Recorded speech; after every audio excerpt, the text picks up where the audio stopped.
Praise the Lord.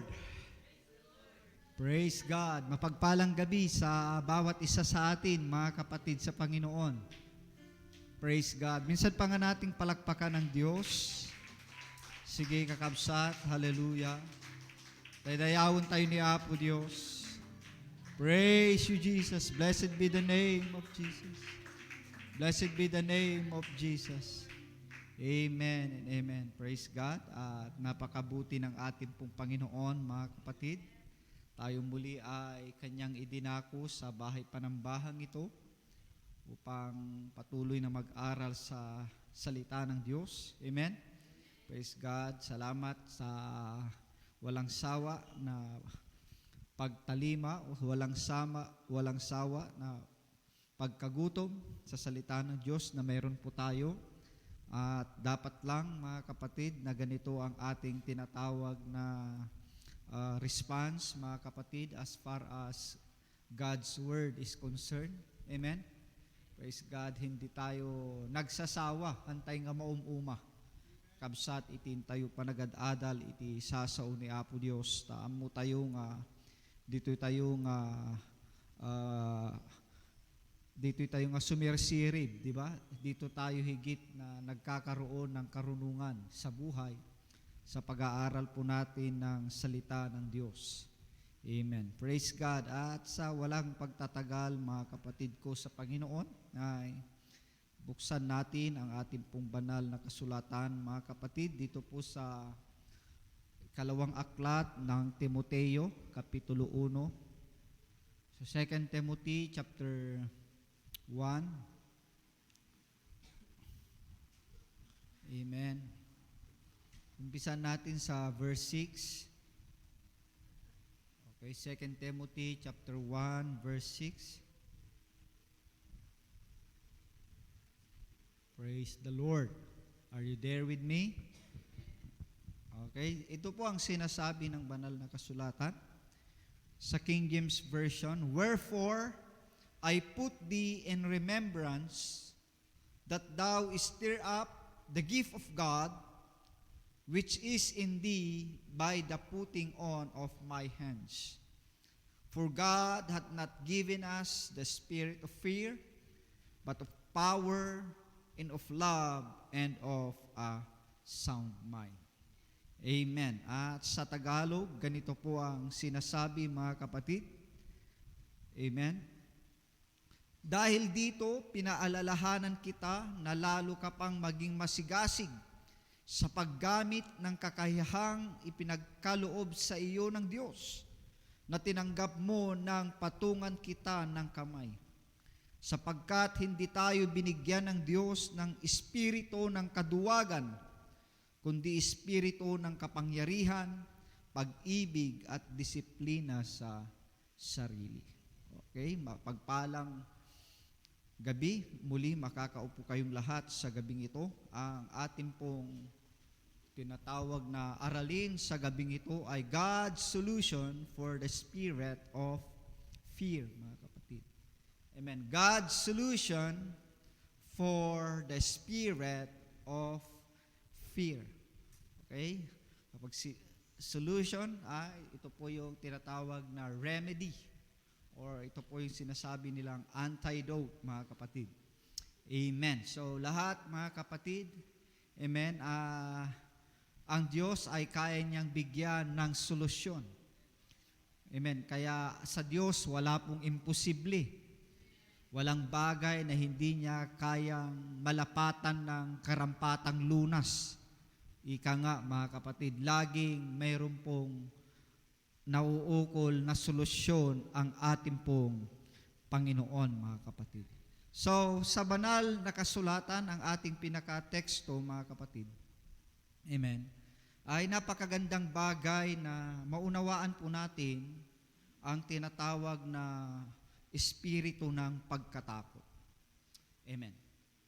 Praise God. Ang salitang espiritu, mga kapatid, or spirit in these particular verses of Scripture, lalong-lalo na in verse 7, ang Grego nito, mga kapatid, ay pneuma. Amen. Pneuma. Okay? Sa Greek word the word spirit is pneuma. Ang ibig sabihin, mga kapatid, something that literally from the devil. So, ang ibig sabihin, yung espiritu ng pagkatakot, mga kapatid, ay hindi po sa Diyos. Amen. Naggapuda ito iti kabuso. Galing ito sa tinatawag na diablo, mga kapatid. So, Thayer's Greek lexicon indicates that this word can be used of evil spirits that work to do the will of the devil. So, ang ibig sabihin, mga kapatid, ito raw, mga kapatid, ay ginagamit, ito'y masamang espiritu na ginagamit para gawin, mga kapatid, ang gawain, mga kapatid, ng demonyo. So, ang tinatawag na espiritu ng pagkatakot, mga kapatid, amen, ay isang negatibong espiritu. Tandaan natin, negatibo pong espiritu ito, hindi po positive spirit. Yung tinatawag na spirit of fear, na ito po ang kadalasan ng bibiktima sa mga anak ng Diyos.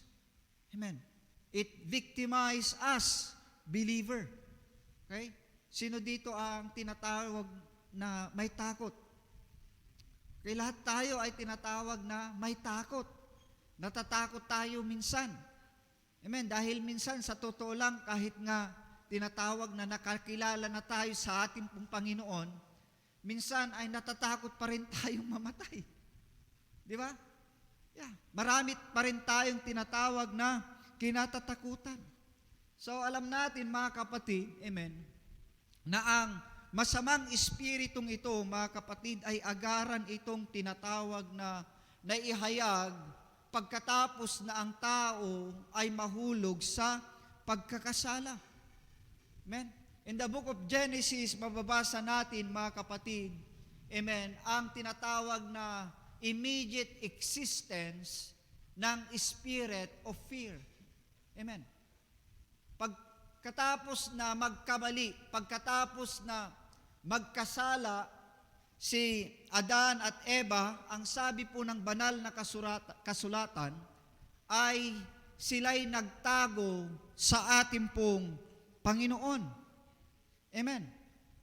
Praise God. When God found them, amen, actually, mga kapatid, walang bagay na hindi nakikita ng Diyos. Amen. Ang Diyos ay tinatawag na nakikita niya lahat ng bagay. Okay? Ang sabi ng Bible, mapid, meron pong word kasi doon na ang Panginoon ay nagsabing, Adan, Adan, nasaan kayo? Pero it doesn't mean, mga kapatid, nung sinabi ng Diyos na, Adan, Adan, nasaan kayo, ay hindi sila nakita ng ating pong Panginoon. Hindi ibig sabihin, hindi alam ng Diyos kung nasaan sila Adan at Eva.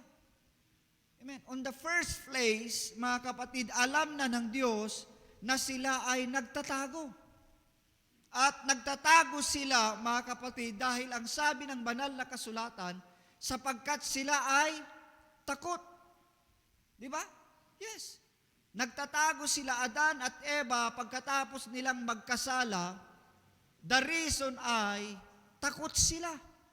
Amen. Welcome sa ating pong tinatawag na celebrants. At the same time, sa mga visitors naming mga gwapo. Okay, sa gabing ito. Okay, salamat sa Diyos. So, ang aming pinag-aaralan ay God's solution for the spirit of fear. So, tandaan natin. Kaya nga, ang tinatawag na espiritu ng pagkatakot ay kasintanda na nito, mga kapatid, nung mula pa mahulog sila Adan at Eva sa pagkakasala.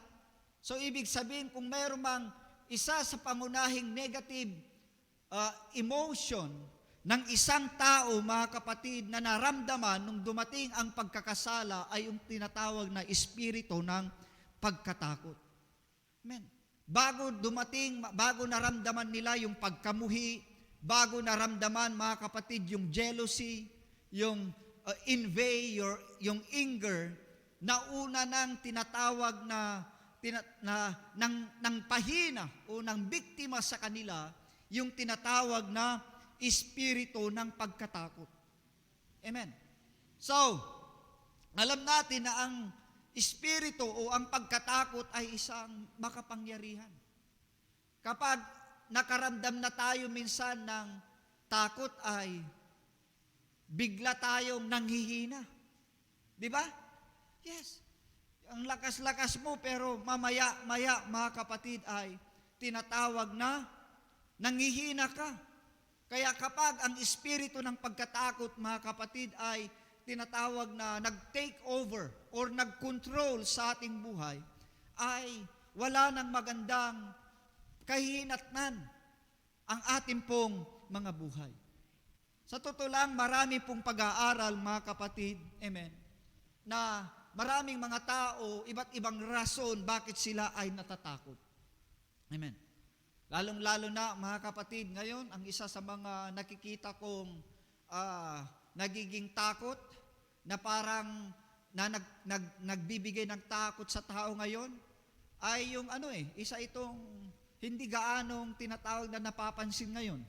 Pero sa totoo lang, yung tinatawag na tension, mga kapatid, with regards sa tinatawag na boundary between China and the Philippines ngayon, ay ongoing yan, ang tinatawag na sagutan ng mga tinatawag na mga representative ng mga China at itong ating tinatawag na mga USEC secretary ng ating Pilipinas. Dahil lately lang, kung hindi kayo aware, tinanggal talaga ng mga Navy po natin yung talagang yung floating na inilagay doon na boundary ng mga China, at yun yung isang bagay na kinakagalit. Okay? Way back 2001 up to now, mga kapatid, maraming natatakot sa banta ng terorista. Di ba? Hanggang sa ngayon, meron pa rin yung banta ng buntot ng tinatawag na COVID. Meron pa rin tinatawag na COVID, mga kapatid. Marami pang mga iba, mga kapatid, ang nagiging rason kung bakit ang mga tao ay nagiging kontrolado ng espiritu ng pagkatakot. Alam nyo, ang espiritu ng pagkatakot, kapag hindi ito na-confront ito, kapag hindi ito tinatawag na naharap, hindi po natin nalapatan ito ng tinatawag na solusyon.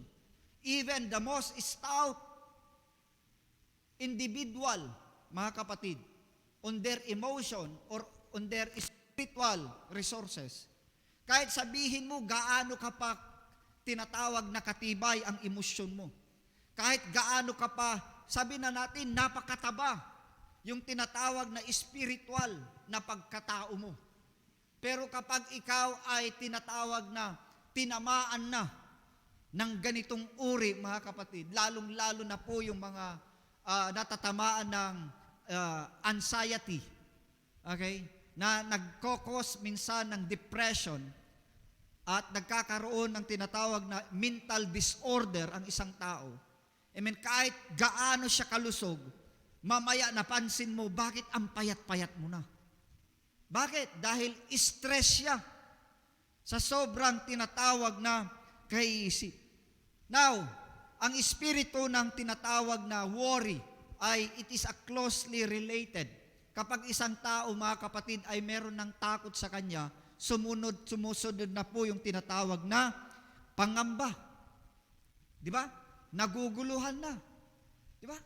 Naguguluhan ka na. Hindi mo na alam kung ano ang tinatawag na gagawin mo. Kaya ulitin ko, mga kapatid, kapag ang espiritu ng pagkatakot ay tinatawag na nagkontrol na sa ating pong mga kaisipan, amen, gagawin dito, mga kapatid, parang ang Diyos ay inilagay mo na sa box at parang hindi mo na pinakilos ang Diyos sa sitwasyon mayroon ka. Amen. Lubusan mo nang tinanggal ang Diyos sa equation ng tinatawag na buhay mo. Kaya nga tingnan nyo yung mga taong tinatawag na natatakot. Nawawala po ang kanilang tinatawag na ah, sight kung ano na ang mga dapat unahin at kung ano ang dapat huliin sa kanilang mga buhay. Bakit? Natatakot na sila eh. Amen. Nalilimutan na nila, mga kapatid, kung ano ang tinatawag na prioridad nila sa buhay. Amen. Shall we say amen? At ang isa sa pinaka mapanganib, amen, kapag mayroon na pong tinatawag na matinding pagkatakot sa buhay ng isang anak ng Diyos, amen, ang gagawin po niya ay nanakawin niya. Sabi niya, kumbaga parang hihigupin niya lahat.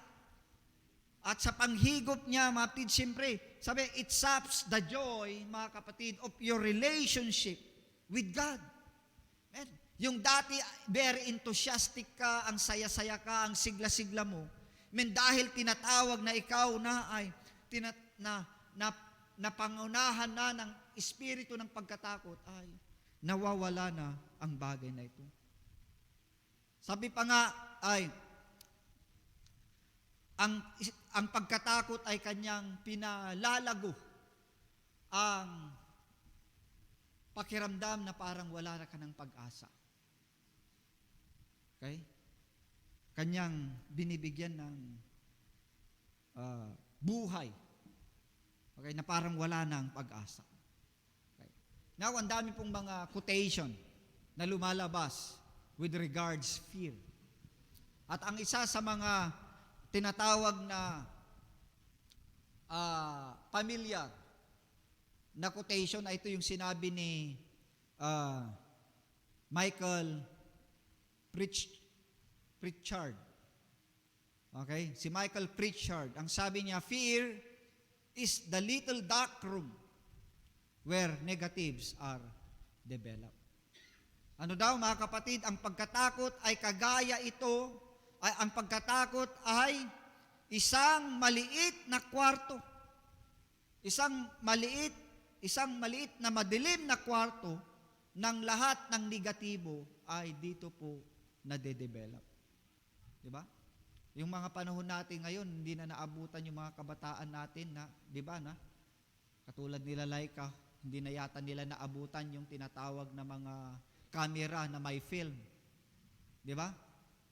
Na noon, mga kapatid, kapag naubos na yung negative ng camera, okay na. Pero yung mga cellphone natin ngayon, hindi na uubusan ng tinatawag. Hindi mo na pwedeng sabihin, wala nang film. Ha? Ang nangyayari lang, na-full storage. Pero habang may storage pa, sige lang. Ha? Na noon, mga kapatid, doon pala inilalagay, doon pala nade-develop, mga kapatid, yung mga picture natin noon sa mga maliit lang na madilim na kwarto. At ganun din ang pagkatakot. Dito na didevelop. Sino dito ang takot sa dilim? Ha? Hindi kayo natatakot sa dilim? Na kapag naglalakad kayo, akala nyo may sumusunod sa inyo? At sa paglalakad nyo, hindi mo alam, yung sumusunod pala sa iyo ay yung anino mo? Natatakot ka? Ang kinakatakutan mo ay yung sarili mong anino. Sabi pa ni Paul Tournier, mga kapatid, fear creates what it fears. Ano daw, kapatid? Yung pagkatakot, siya rin ang lumilikha ng kanyang kinatatakutan. Ha?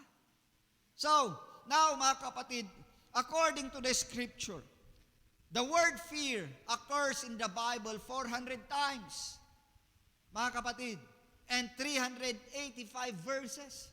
So in 385 verses, nabanggit po doon yung 400 times na salitang fear. So ang ibig sabihin, kung ating tinitignan ang mga verse of scripture na ito, amen, there is a great insight is gained into the concept of fear, what it can do to us. So talagang marami ang magagawa, mga kapatid, ng tinatawag na pagkatakot. Samantalang, di ba, sa Bible, sinabi doon ay 365 days, fear not. Di ba? Sabi natin, araw-araw, meron tayong pwedeng panghawakan. Pero, kung ating i-compare naman, mga kapatid, ano bang mas marami? Yung fear at saka fear not? Mas marami yung fear. 400 times. So, ibig sabihin, malaki talaga ang tendency na tayo ay maapektuhan. Amen. Dahil ang nagagawa ng pagkatakot, it creates bondage. Shall we say bondage? Amen. In Romans chapter 8, verse 15, ang sabi doon, for ye have not received the spirit of bondage again to fear. So sinabi ito, mga kapatid, dahil meron talagang espiritu ng pagkaalipin para ikaw ay matakot. Ano pa? In 2 Corinthians chapter 10, verse 5, amen, nagiging captives po ang ating kaisipan. Ang sabi po sa 2 Corinthians 10:5, casting down imaginations and every high thing that exalted itself against the knowledge of God, and bringing into captivity every thought to the obedience of Christ. Sabi niya, bringing into captivity every thought. So ang ibig sabihin, bawat kaisipan, mga kapatid, ay tinatawag na nagkakaroon ng strongholds. Amen. Nagkakaroon ng strongholds sa ating kaisipan. So ang ibig sabihin, ang pagkatakot, kumbaga ito yung ticket of control ng kaaway na imanipula ang ating pong isipan. Ano pa? Ang spirit of fear, mga kapatid, it can lead to depression as I have mentioned. Di ba? Kapag natatakot ka, nade-depress ka na. Di ba? Alam natin kung ano ang nangyari kay Elijah, di po ba? Kilala niyo si Elijah? Hindi yung pamangkin ni Sister Bibelin. Si Elijah, mga kapatid, nung siya ay tinatawag na nakatanggap ng banta kay Jezebel, mga kapatid, anong pinaggagawa niya? Siya ay tinatawag na nagsitakbo, mga kapatid. Depressed siya. At sa kanyang pagiging sobrang depressed, ang sabi niya sa Panginoon ay patayin na siya. Di ba ganun ang taong depressed? Gusto na niyang maglaho. Gusto na niyang mawala sa mundong ito. Ano pa? Ang tinatawag na fear ay it causes men to fear death. Ang tao pala na may takot, ang taong may takot ay katatakutan niya ang kamatayan. Bakit? Siyempre, hindi siya handa. Yan ang sabi sa Hebrews chapter 2, verse 14 and 15. For as much then as the children are partakers of flesh and blood, he also himself likewise took part of the same, that through death he might destroy him that hath the power of death, that is the devil. Tingnan niyo, mga kapatid. Sinira na ng Panginoon, mga kapatid, ang tinatawag na may kapangyarihan ng kamatayan. Na ito ay kapangyarihan ng demonyo. Ano pa? Ang fear, mga kapatid, it torments the mind. In 1 John chapter 4, verse 18, anong sabi doon? There is no fear in love, but love casteth out fear, because fear hath torment. And he that feareth is not made perfect in love. Kaya yung mga taong may takot, talagang hindi pa nagmamahal yan. Hindi pa marunong magmahal, yung natakot, mabasted. So, marami pa, maptid, ang mga bagay-bagay na related, amen, na maaring nagkakaroon tayo ng pagkatakot. Okay, dahil sa tinatawag na outward circumstances natin. Halimbawa, lalong-lalo na sa atin na nakaranas na ng malubog. Di ba? Lagi-lagi na lang yan minsan kapag panahon ng tag-ulan at meron tayong nabalitaan, mga kapatid, na bagyo at ang kanyang direksyon ay papunta sa atin. Minsan natitrigger ulit yun. Naku, tama na. Why? Natatakot tayo because of outward circumstances. Di ba? Sa mga disipulo ng ating Panginoon, di ba? Nung sila'y sumakay sa tinatawag na bangka, anong sabi ng mga alagad ng Panginoon? Carest thou not that we perish? Hindi ka ba nababahala na tayo'y mapapahamak na? So, natatakot tayo, mga kapatid. Kaya nga sabi ng Panginoon sa Matthew chapter 8, verse 26, and He saith unto them, why are ye fearful? Bakit kayo takot na takot? O ye little of faith. Little faith. O ye of little faith. Then he arose and rebuked the winds and the sea, and there was a great calm. Alam niyo mga kapatid, may bagay na nag-uudyok sa tinatawag na pagkatakot. Kung mayroon mang pangunahin na nag-uudyok na tayo matakot, walang iba mga kapatid kundi ang demonyo. Tandaan natin yan. Napaka-opportunista niya. Gusto niya na maging biktima ang ating kaisipan, mga kapatid. Gagawin niya lahat na kanyang kayang, gagawin niya lahat ang posible niyang kayang gawin, mga kapatid, para lang tayo ay magkaroon ng pagkatakot. Amen.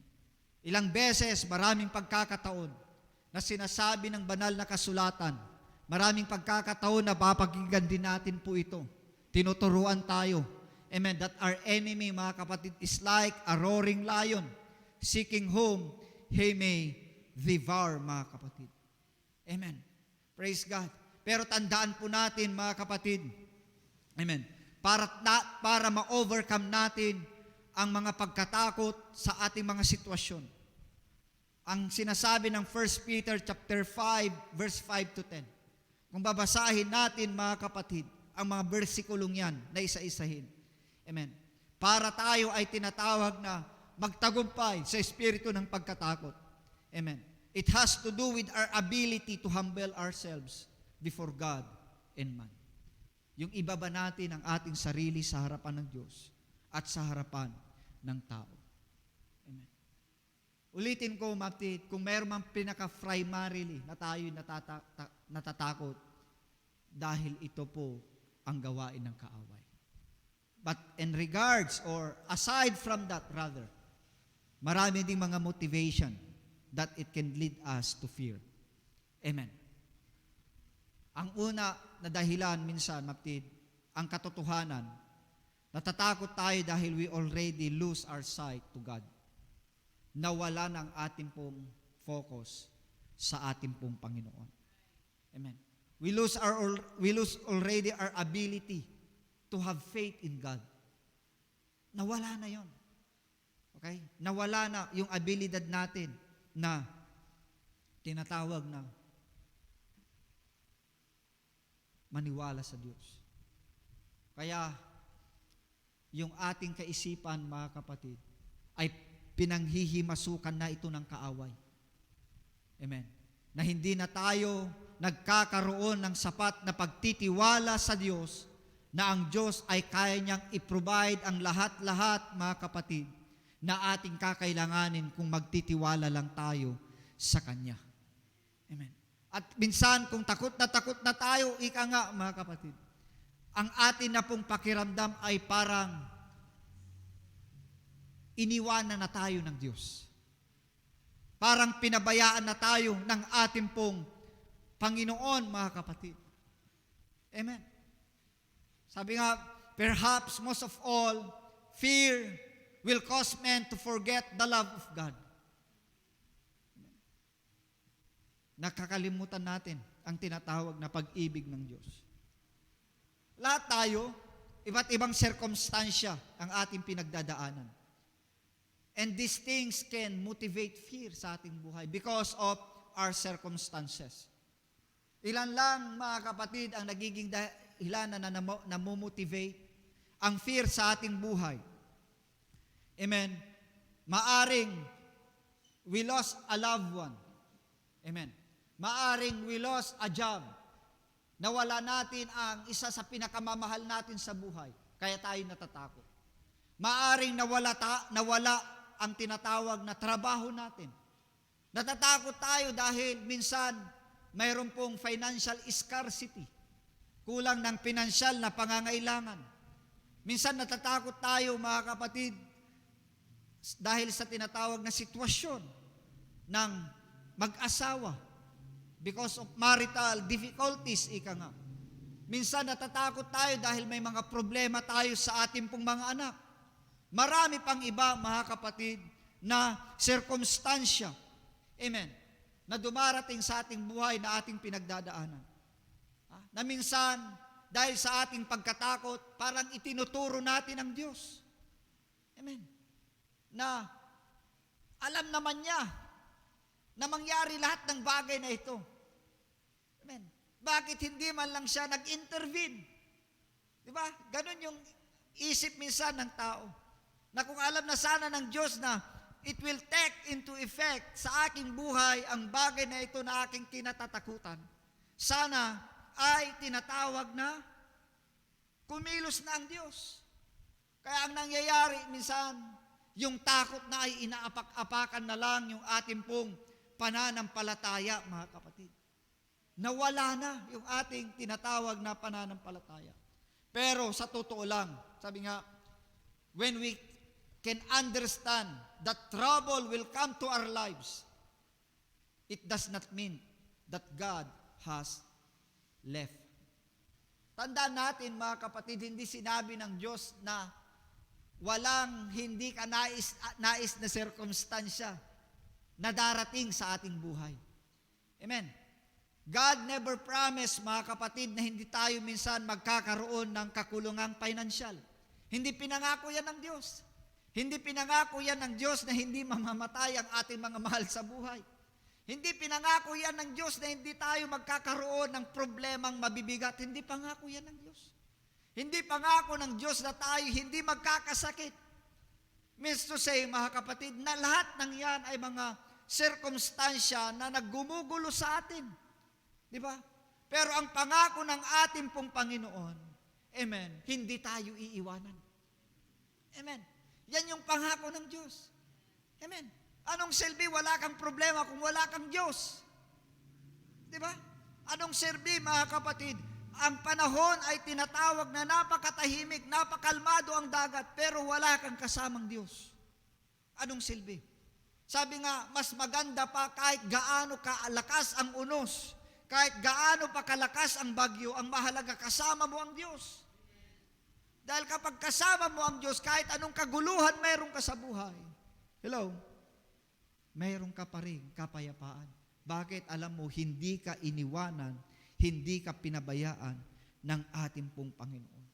Tandaan natin, hindi lahat ng panahon maganda ang kalagayan ng buhay natin. Yes.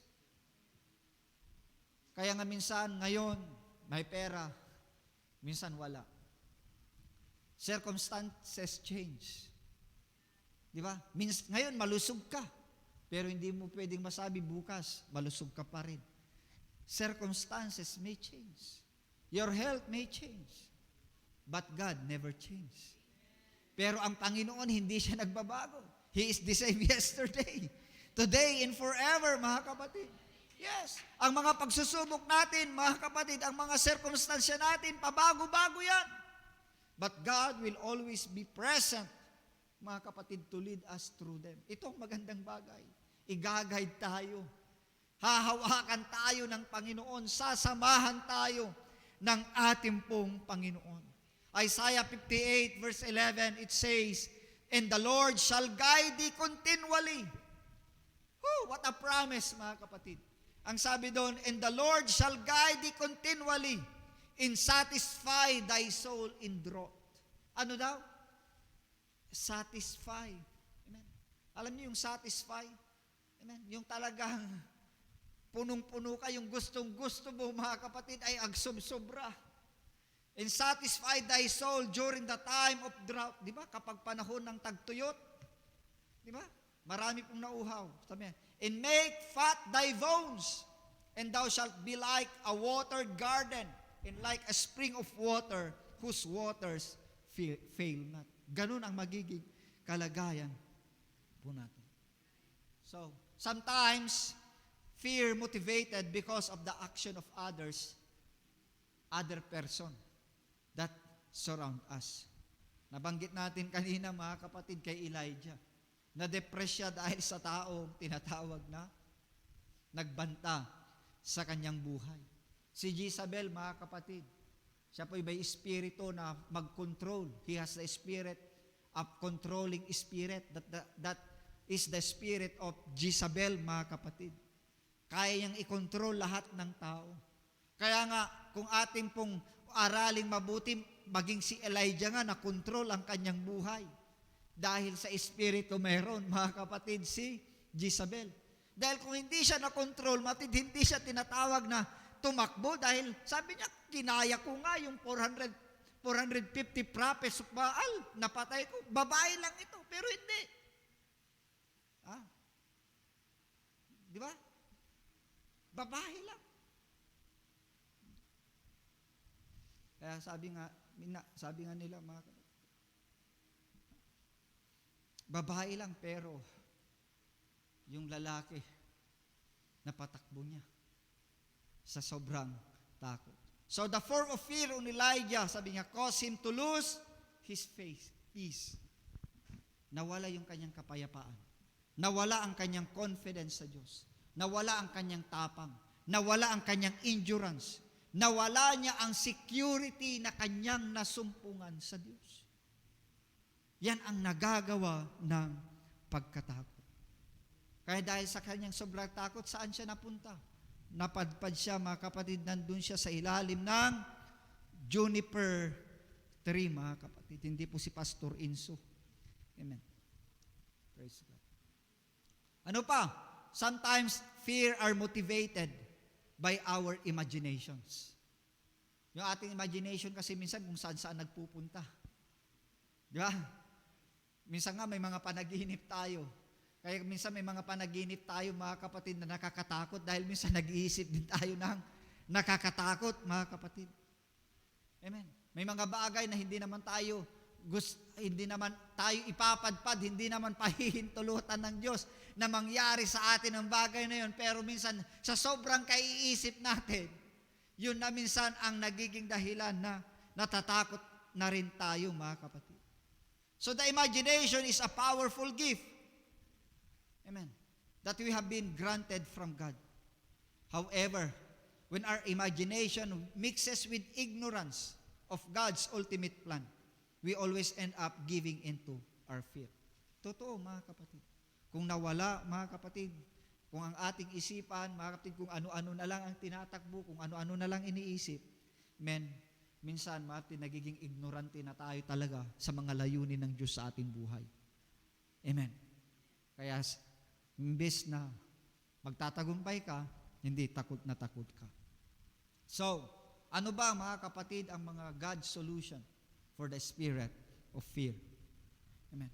Tandaan natin, maraming mga verses of Scripture, amen, na maaaliw tayo kapag tayo ay natatakot. In Psalm chapter 23, sinabi din verse 4, though I walk through the valley of the shadow of death, I will fear no evil. For thou art with me, thy rod and thy staff, they comfort me. Yan ang sabi, mga kapatid. In Psalms 91 verse 5, sinabi dan, thou shalt not be afraid for the terror by night, nor for the arrow that flieth by day, nor for the pestilence that walketh in darkness, nor for the destruction that wasteth at noonday. Verse 7, 1,000 shall fall at thy side, and 10,000 at thy right hand, but it shall not come nigh thee. Sabi, maraming matutumba, maraming mapapahamak sa iyong kaliwa at sa iyong kanan, pero sabi ng Panginoon, hindi sila makakalapit sa iyo. Amen. Hindi makakalapit sa iyo. So, maaaring magtatanong tayo. Amen. One might ask, what place should we come to fear no evil? Or, in Psalms chapter 23 verse 4, dahil sabi ng Panginoon, I will fear no evil. In Psalms 91 verse 5, it says there, not be afraid for the terror by night.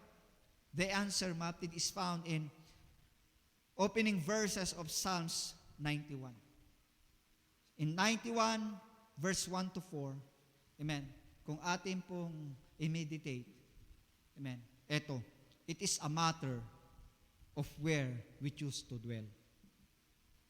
Nasa ating pagpili kung ano, mga kapatid, ang ating pong papanigan. Kung saan tayo lulugar. Amen. Kung saan tayo tinatawag na magpapasakop.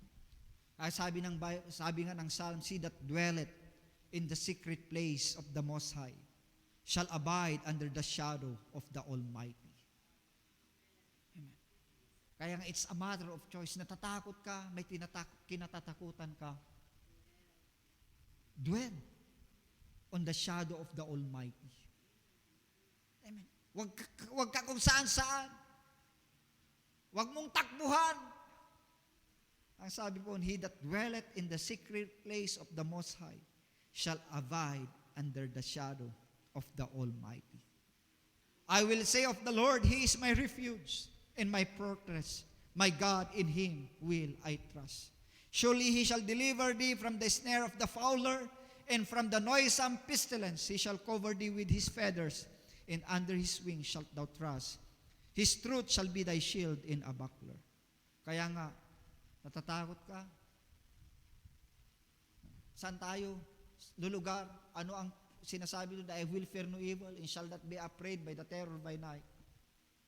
Mangyayari lang ito kung alam mo kung saan mo ilulugar, kung saan nakafocus ang isipan. Amen. Remember, Martin, let's go back to our text. Amen. For God hath not given us the spirit of fear, but of love, power, and a sound mind, mga kapatid. Tandaan natin, nung natanggap natin ang Espiritu ng Diyos, mayroong pangako ang Diyos. Anong pangako niya? We have spiritual power. We receive a spiritual power. Amen. Ito ang pangunahin, mga kapatid, hallelujah, na ating gagamitin. The power is primarily to be used by us, amen, to witness, so that disciples are made for the kingdom of God. Kaya dahil sa kapangyarihang ito, mga kapatid, binigyan tayo ng autoridad ng ating pong Panginoong Diyos. Ang sabi niya, for God hath not given us the spirit of fear, but of power, love, and sound mind. Amen. Hallelujah. Kaya nga, meron tayong tinatawag na kapangyarihan. The power of God is the prime mover behind everything that is accomplished for Him. Kaya nga, ang panalangin ni Pablo, mga kapatid, sa mga kapatid natin, sa mga taga-Episo, sa Ephesians chapter 1, verse 18 to 20. If we have time to read that, amen. He did not pray that they would begin divine power. No. Why? Because Paul na alam niya na meron na silang kapangyarihan. Ang panalangin ni Pablo sa kanila, he prayed that they would be aware of that power that they had already. Amen. Kaya nga yun yung prayer sa atin, mga kapatid. Yan ang dapat prayer natin sa mga kapatiran natin. Sa mga kapatid natin, mga kapatid na natatakot, kailangan nilang tinatawag na magamit yung kapangyarihan na mayroon sa kanila. Na dapat silang pangambahan, mga kapatid.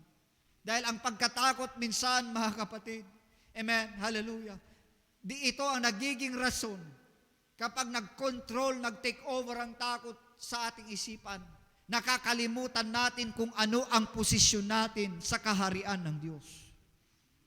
Nakakalimutan natin yung posisyon natin. Tandaan natin, God has given us the power. Amen. Ano pa?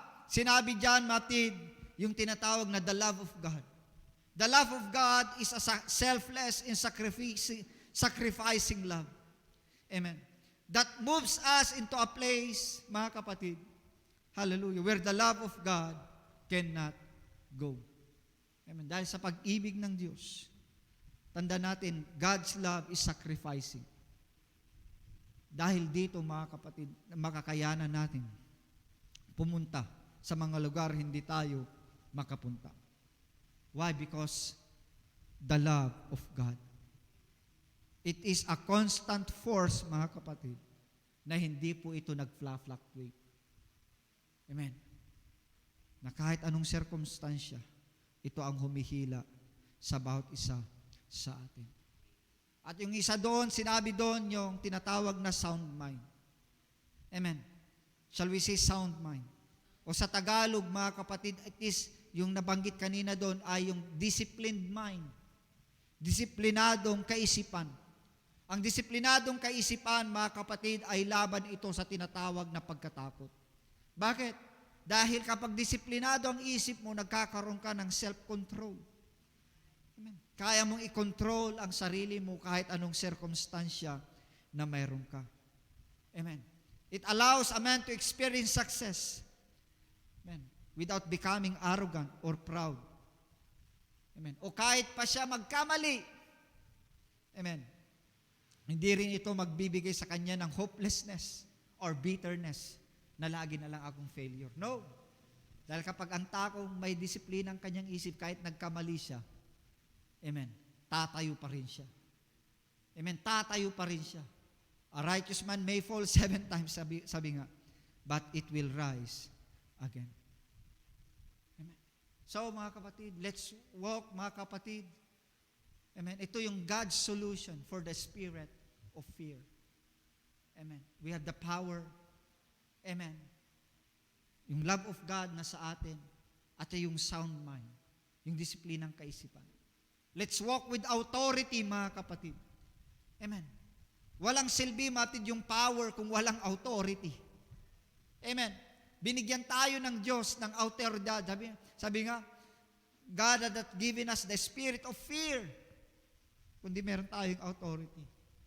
Huwag natin bigyan ng puwang ang kaaway. Sabi nga, never give place to the devil. James 4:7, submit yourselves to God.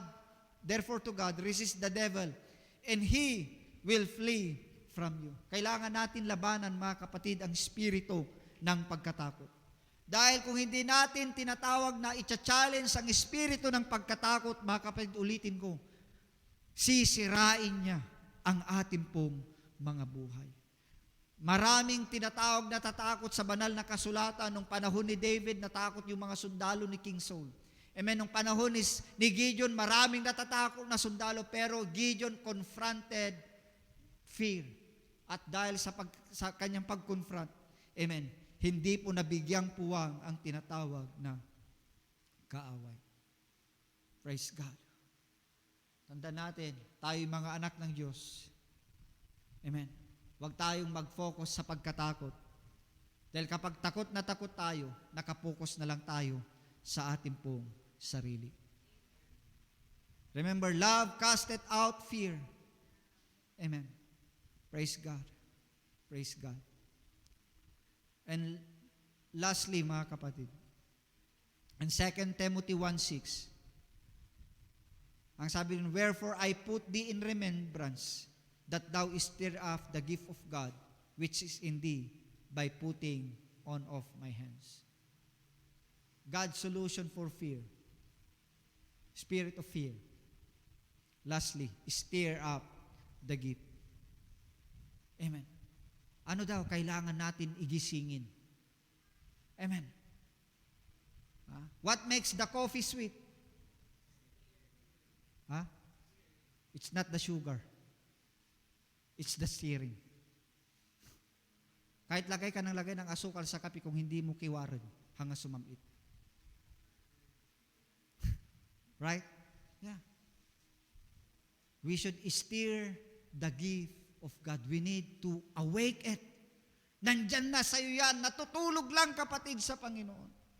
Dahil kapag nagising ang kaloob ng Diyos sa atin, nagiging boldness, nagiging bold tayo, mga kapatid. Amen. We can stir the gift of God. Balikan natin ang ating mga Biblia. Amen. Basahin natin ang mga Bible. Mare-refresh, mga kapatid, ang gift sa atin, mga kapatid, kapag mini-meditate natin. We can stir up the gift of God through fervent prayer, mga kapatid. We can stir the gift of God with godly fellowship. Amen. You can stir the gift by finding godly examples that you want to follow after. And lastly, stir your gift with discipline, resolution. Anong ibig sabihin nito? Kung alam mong naguguluhan ka, you can sit down. Take a moment. Maglagay tayo, mga kapatid, ng ating mga goals. Amen. Para magawa natin ang mga bagay na ito. Dahil, mga kapatid, in all probability, sabi nga, you won't reach them. Amen. Kung hindi natin iseset ang ating isipan ng tama. Hindi natin mararating kung saan tayo itinalaga ng ating pong Panginoon. God's solution for the spirit of fear. Amen. Tumayo tayong lahat, mga kapatid, sa ating pong Panginoon. Hallelujah, hallelujah. Nawa, mga kapatid, ay may napulot tayong aral, mga kapatid, sa gabing ito. Hallelujah. God's solution for the spirit of fear. Gaya ng sabi ko mga kapatid, walang problema, walang espiritu na hindi po pasakop sa Diyos mga kapatid. Walang espiritu na hindi po malalapatan ng Diyos ng karampatang kapangyarihan na maitakwil lahat-lahat ang mga hindi kanais-nais. Hallelujah. Hallelujah. Be encouraged with that verse of Scripture. God hath not given us the spirit of bondage again to fear. Hindi tayo binigyan ng Diyos ng espiritu ng pagkaalipin upang muling matakot. Binigyan tayo ng kapangyarihan. Walk in that authority. Walk in that authority. Kung may nararamdaman kang nakakakilabot, sawayin mo yan. Sabihin mo, a spirit of fear, I bind you in the name of Jesus. God gave us the spirit of love and sound mind. Huwag tayong maguluhan. Huwag tayong mabagabag. Sinasabi ng ating pong Panginoon, I will never leave thee, nor forsake thee. Yes, may problema ka ngayon, anak. Pero nandito ako. Naguguluhan ka ngayon, anak. Pero tandaan mo, hindi kita pinabayaan. Nandito pa rin ako. Hindi kita iiwanan. Again, be encouraged. Be empowered with that verse of Scripture. Hallelujah, hallelujah. Hallelujah, hallelujah.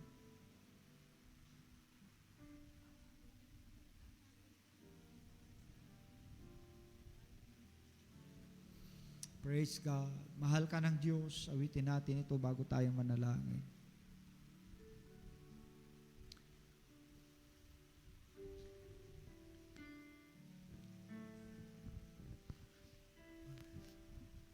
Napapagod ka na nga ba sa iyong buhay?